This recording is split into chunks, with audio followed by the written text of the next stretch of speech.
একবারে হযরত আবু বকর রাদিয়াল্লাহু তাআলা আনহু দাঁড়িয়েছিলেন একটি জায়গায় এবং তিনি ভাবছিলেন যে মানুষকে কিভাবে ইসলামের পথে আনা যায় এবং ইসলামকে কি করে সারা বিশ্বের মধ্যে ছড়িয়ে দেওয়া যায়, মানুষের ঘরে ঘরে কি করে দিনের হাওয়া পৌঁছে দেওয়া যায়। এবং তিনি ছিলেন খুবই দানশীল ব্যক্তি।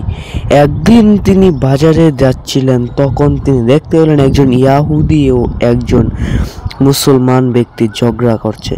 ইয়াহুদি বলছে ওই মুসলমানকে যে, তুমি আমার টাকা মেরে খেয়েছো, তুমি আমার টাকা দাও না কেন? তখন মুসলিম বলে, না আমি তোমার কাছ থেকে কোনো টাকা মেরে খাইনি, তুমি যা বলছো সব বানিয়ে বলছো, সব তুমি মিথ্যা কথা বলছো।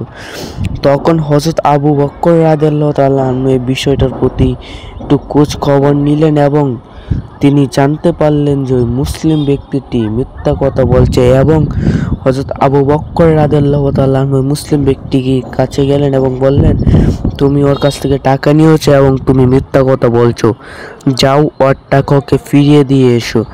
হযরত আবু বকর রাদিয়াল্লাহু তাআলা আনহুর কথা শুনে মুসলিম ব্যক্তিটি অনেক লজ্জিত হলো এবং সে ওই ইয়াহুদি ব্যক্তির কাছে গিয়ে তার টাকাটাকে ফিরিয়ে দিল এবং ওই মুসলিম ব্যক্তি লজ্জিত হয়ে ওই ইয়াহুদি ব্যক্তির কাছে ক্ষমা চাইল এবং ওই ইয়াহুদি ব্যক্তি মুসলমান ব্যক্তিকে ক্ষমা করে দিলেন। আমাদের সাহাবীগণ ছিলেন এতটুকুই দয়াবান যে তারা মুসলমান, হিন্দু, বৌদ্ধ মানে যে কোনো ধর্মের প্রতি তারা একই আইন প্রণয়ন করতেন, তারা সকলকে সমান চোখে দেখতেন এবং এটাই আমাদের দৃষ্টিভঙ্গি হওয়া উচিত। আমরাও যাতে মহান আল্লাহ তাআলার রহমতে সকল মানুষকে সমান চোখে দেখতে পারি, তার তৌফিক দান করুন, আমিন।